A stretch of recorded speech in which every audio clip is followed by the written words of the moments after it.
Okay, hammers are good to source. I'm going to tell you how to kind of make a decision. If you're like me, you don't know what that hammer is for. You have no idea what that's for. No idea what that's for.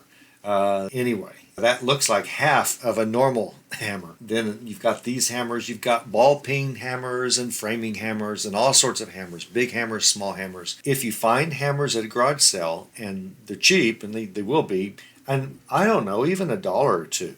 If they're odd looking, I'd get it. As long as they're not all cracked up, they can be very old and they can have patina all over it, or as some people say, rust, but patina sounds a lot better. The odder the hammer, the more likely that you're really going to make some money on it. You can get home and look up what it is and try to figure it out. You'll go to Google and search for types of hammers, and you're going to find a ton of them. Actually, let's do that, okay? Types of hammers. I've shown you this type of trick before, and you go to images, you're going to find all sorts of infographics on, here's a ball peen hammer. I mentioned that one. Blacksmith sledgehammer, body mechanics hammer, brick hammer. You're going to find your hammer somewhere in these graphics. All I did was type types of hammers in Google, and then I clicked. And after a few ads, it's going to show you how you're going to find an image that tells what type of funny hammer that you got that day at a garage sale. Hopefully more than one. I tell you, I would pay up for these. I think I'd pay $3 or $4 if it's really an odd hammer. A ball peen hammer, if it's just a normal size, if it's just a normal hammer, actually, like, I don't even see a normal hammer here, but if it's just a normal hammer, I wouldn't pay up for it. Let's go back to our screen over here. You know what I mean. There's a normal hammer, okay? If it's metal, but a lot of them are wood and all of that. It's just going to be a claw hammer, just a traditional hammer that your father had and your grandfather had, and you probably have somewhere in the house, and it's just a hammer. Okay, I wouldn't really pay up for any of those. I wouldn't pay much at all. If they're older and they've got a wood handle and it's American made and it's actually pretty old, vintage like 1940s, 1930s, something like that, and the hammer head is still attached and the wood is not really split, I'd get that. Those are in demand. Those older, vintage, almost antique hammers at this point. I mean, 1930s and 40s is almost antique. And you'll find hammers like that. Make sure USA made. But if it's just a normal hammer with, normal size and isn't that big of a deal, I wouldn't pay. I don't think I'd pay $1 for it. I mean, people can get brand new ones at Walmart, for cheap. If it's a weird looking hammer, or if it's oversized tools bring premiums. So be sure and be on the lookout. Oversized screwdrivers, like really giant ones, giant wrenches, giant pipe cutters, giant pipe wrenches, giant lots of things. Giant tools, pay up for them. But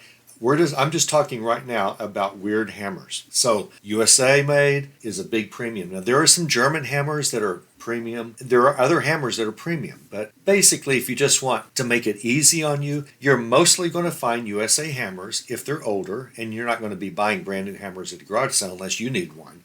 Unless they're really weird looking and they're pretty new and they're, really odd, or they're oversized, even if they're pretty new, and if they're USA made, because that's the big demand, then you might as well pay $1 or $2, you'll be able to sell it. But while I'm talking about how do you know if you're just in an old estate sale, what the hammer, here's a hammer for $3 and I don't know anything about it. It's old, it has a weird look. Why would anyone want a hammer like that? A lot of people do. It's hammers like this that a lot of people don't want. I mean, everyone wants one, but everyone has one. That's not what the demand is. That's not why we do what we do. So that's tip number 1 as far as tools go. Tip number 2 is not mine. It's from a man, James Blessing, passed this tip on to me and said, share it with the group. I wasn't going to. I mean, I wanted to. I always want to tell you everything. You know that. And I've demonstrated that. But someone private messages me with a really good tip. I'm not just going to just all of a sudden tell the group about it. But he volunteered that. He said, please tell the group. We're here to help each other. It's admirable, of course. He's right, but it's very admirable. His tip was about Home Depot. Home Depot sells a lot of Husky tools. And Husky sells tools. They sell cabinets. They sell tables. They sell lots of things. Large cabinets for your garage, like big storage spaces. But we're really looking for the wrenches, the socket sets, the big sets. Do they have power tools?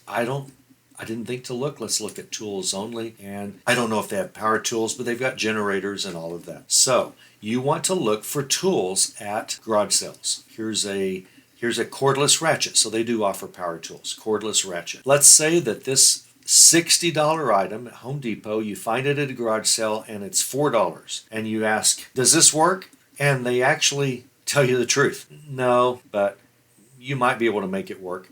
You go, oh, it doesn't work. I don't know if I can make it work or not. How much are you asking? $3. But you say it doesn't work. Well, you take $1. Yeah, I'll take $1. And they're thrilled. And what you immediately do is you remember what James Blessing taught us, and that is Husky Tools at Home Depot are backed by a lifetime warranty with no questions and no receipt required. This is unbelievable money. James says he's always finding Husky Tools, and he just, if they work, he resells them. If they don't work, he takes them to Home Depot and they give him a new one. I assume if it's not in stock, they'll ship it or they'll order it and get it and give it to him. But they will replace anything with a lifetime warranty, no questions, no receipt asked.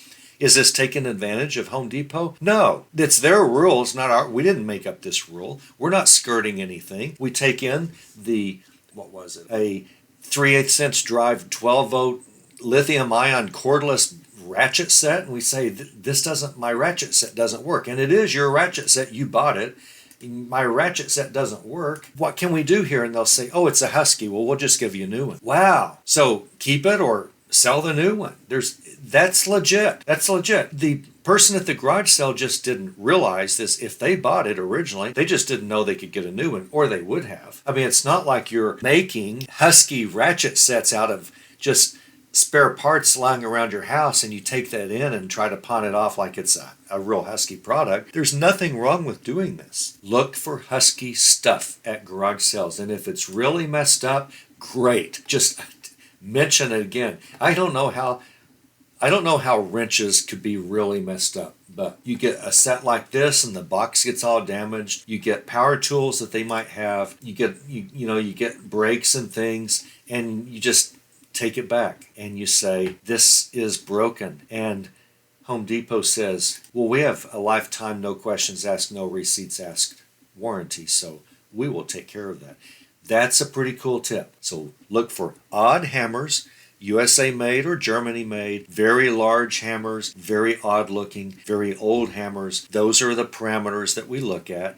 You don't need to do comps. You won't even know how to do comps on a weird looking hammer. You get it home and you'll figure out what it is. You'll find some listed. You'll be able to sell similar, all of that. You don't really need to know much more. You don't need to know anything more about making money off used hammers that you find at garage sales and what I've just told you. And thanks to James, we have the potential of making really a lot of we have a brand new income source here. Buying something used that is broken and selling it brand new. That's pretty nice.